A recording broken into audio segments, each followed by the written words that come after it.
What opportunities will arise from cancel culture and political polarization?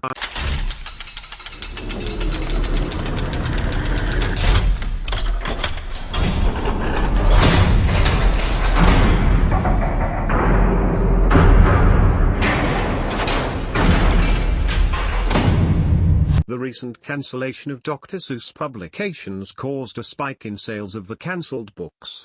eBay is now banning sales of those books too. These are just a few examples of cancel culture in action. I'm curious what opportunities might arise from cancel culture itself. What needs are being created as events like this occur? A market for banned books, especially Drive Seuss books in the short term. This might make a nice side hustle, an entire market segment that will look for an eBay alternative, a market for shops that exclusively sell cancel culture friendly goods. What other opportunities might arise out of cancel culture? Doesn't have to be related to the examples above. For those in the US who might consider the banned book side hustle, we're entering yard sale season. Now will be a good time to pick up books that sometimes have racial or other offensive themes that might follow Dr. Seuss in cancellation. Comes to mind, crypto. There was this story about some organization, can't remember the name, banned by PayPal for political reasons, and then they switched it to Bitcoin and made a fortune just because the price went up. Podcasting and blogging for people speaking out. Decentralized media platforms where no one can ban you. A Silk Road for cancel goods? Also, you gonna have to reprint all of this, so editors and printers will have a lot of work. Maybe a cancel culture consulting business, advising companies on what part of their business is offensive or about to be cancelled. Now cancel yourself before the mob does it for you. That last one will be an awesome opportunity. It will extend to individuals too. Celebrities, politicians, and influencers of all types will be affected. Seems like it was WikiLeaks. Would love to hear your thoughts on this unless you've already covered it on the podcast. Could be a good topic. Upcoming opportunities within cancel culture, polarization, and other, potentially politically charged, areas. Can someone fill me in on what's happened? I tried to Google Dr. Seuss. I don't know him, but I couldn't find much information. If you go in the hidden wiki on Tor, there are onion sites dedicated to downloading and purchasing banned books. It was more useful for non-Americans who wanted to read some of our books that were banned in their countries, but I have a feeling that those libraries will be expanded to accommodate Americans. I think we'll see more of those sites on the regular web, but you would still be under the mercy of your host if they decide to get involved. It's jarring on a personal level that we might have to resort to that. We're so gung-ho about being free, but the moment you start going after the books, it's the beginning of the end. Half a dozen books are being pulled for racist imagery. They have now ceased publication of those books and they aren't being sold online or in stores anymore. They just essentially wanted them to disappear and be cancelled. Cancel culture is just the latest iteration of Puritan hyper-moralizing terrorism. If you're interested in what might happen in the future, study a history of witch burnings. I'm looking for discussion of what opportunities others see arising out of cancel culture specifically. If you have examples, please share. A banned book club or banned movie club. There will be a staleness to entertainment because the cancel culture mob will throw fits over anything and everything that can be interpreted that is offensive, which includes all interesting cultural and artistic products. If you can create a business that generates interesting books, movies, art, whatever, you will have a very valuable business because people are going to get very bored of Netflix because they're going out of their way to be as unoffensive, aka horrifically boring, as possible. We'll call it Club 451. Those Dr. Seuss books weren't cancelled by any third-party mob. The IP owners recognized parts weren't great, so they stopped printing copies of them. Imagine if MJ or MTF was like, hey, maybe I was wrong about some parts of my book. Let me pull it off the shelves because what I said wasn't correct.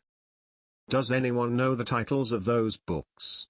Did anyone know what they were 3 months ago? Or are opportunists rising up like the goof troops importing N95 masks a year ago? Also, why do people act like cancel culture is a new thing? I very fondly remember the Harry Potter series and Pokemon or magic cards being condemned by WASPs when I was a kid. The difference now is the ease of the spread of misinformation. Rant over. Back to the topic at hand. Cancel culture consulting could be dollar though. Let us do a whole brand messaging audit and identify a bunch of ways you could be. The problem would be the people with the most outrage in their frail bodies are anti-capitalism, and the people who would be in it for the money aren't hip to the 72 genders, so they do a shit job at it. As far as a B2C business opportunity, it would be a grinder trying to keep up with all the changes in the news. You'd see spikes of sales for a few weeks, then look for the next product. It would be cool to run 2 businesses in tandem, one for the left and one for right. One for potato heads and the other for whatever the other side's flavor of the month is. I have been hodling green eggs and ham for a parabolic spike since I was 1 year old. The time has come. I am golfing today, but I'll gather my thoughts. Better education in all seriousness though. Resiliency training with a focus on your locus of control.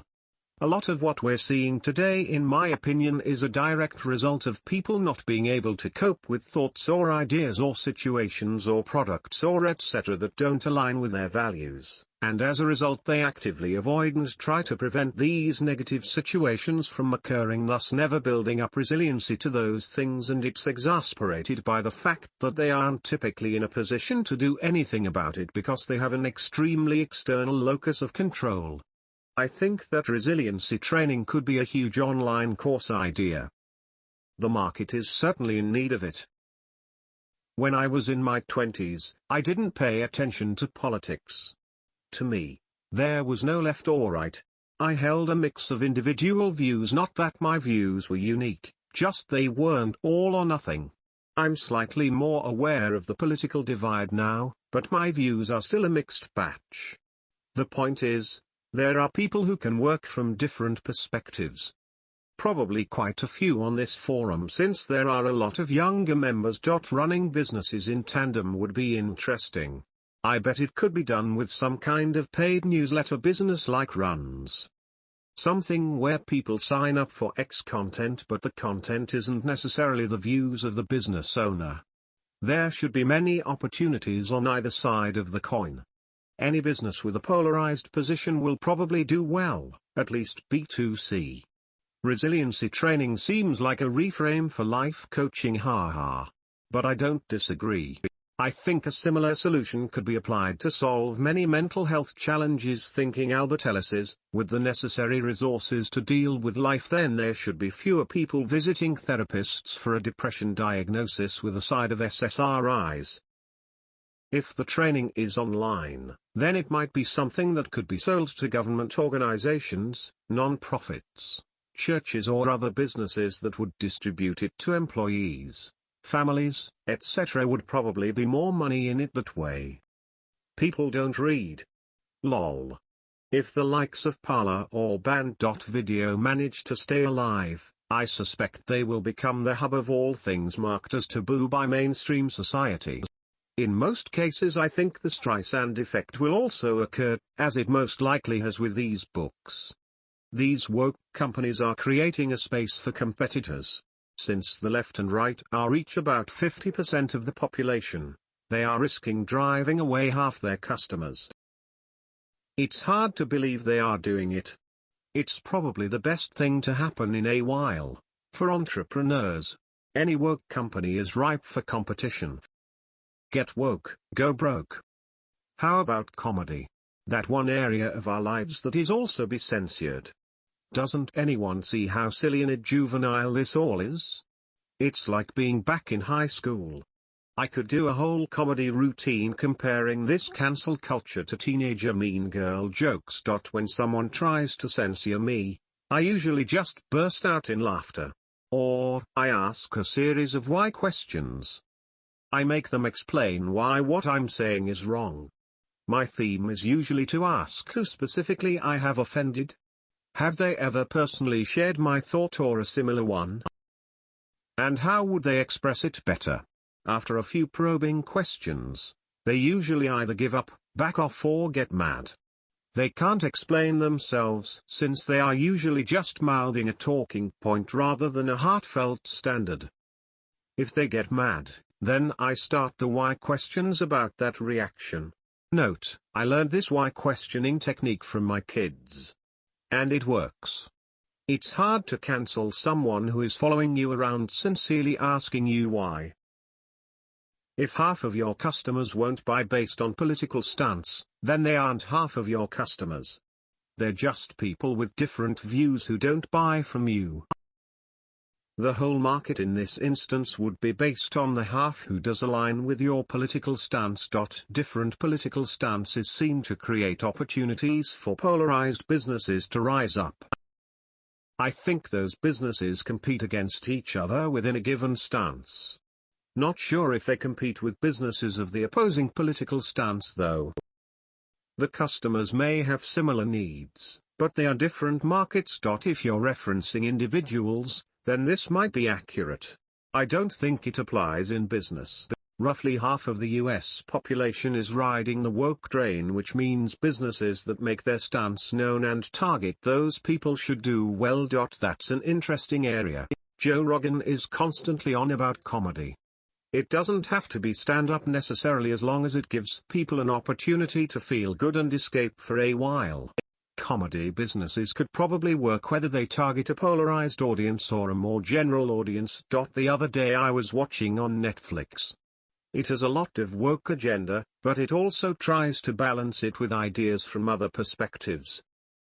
Sometimes it's a bit in your face, but not enough to not enjoy the show, at least for me. If someone wanted to present an agenda, this seems like a better way to do it since it avoids pushing the people in the middle or on the sidelines away. Modernized police training or consulting, copywriting and proofreading with a focus on managing political tone. Polarized social media or video platforms, places for people on either side to be heard. Home defense consultations, weapons training, weapon procurement, clothing or other brands targeting polarized values.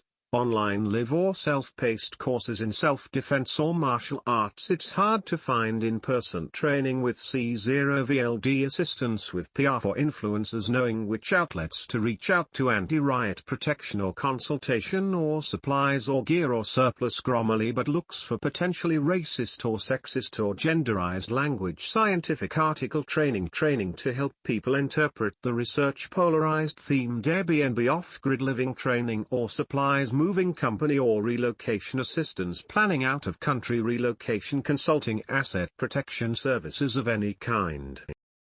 Logic is an enemy and truth is a menace. My point was that before a company takes a political stance, they could have 100% of the market. When they take a political stance, they can drive away 50% of their existing customers to a company that has taken the opposite political stance.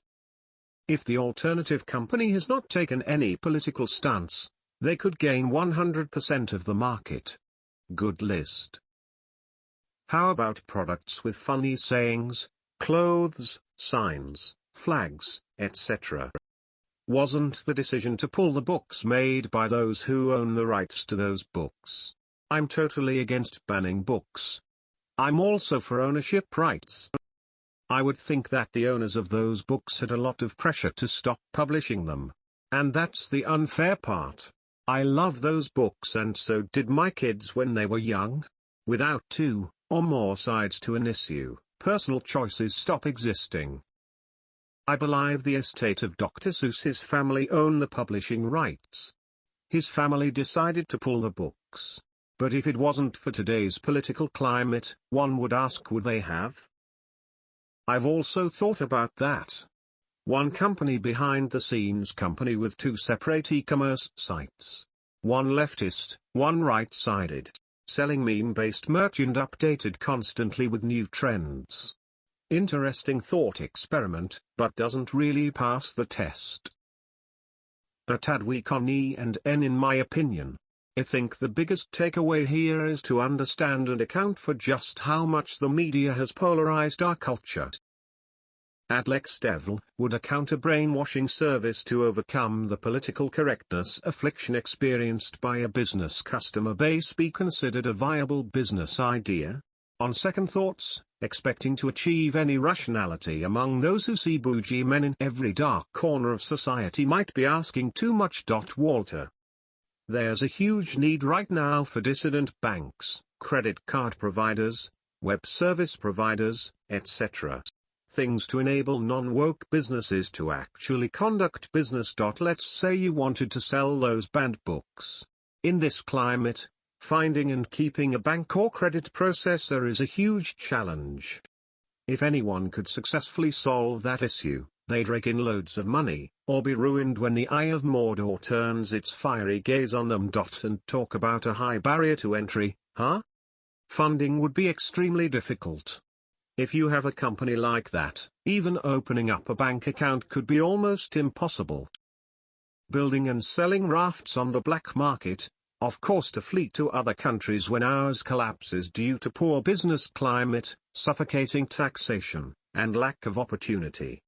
I see things like alternative social media, movie productions, and TV shows.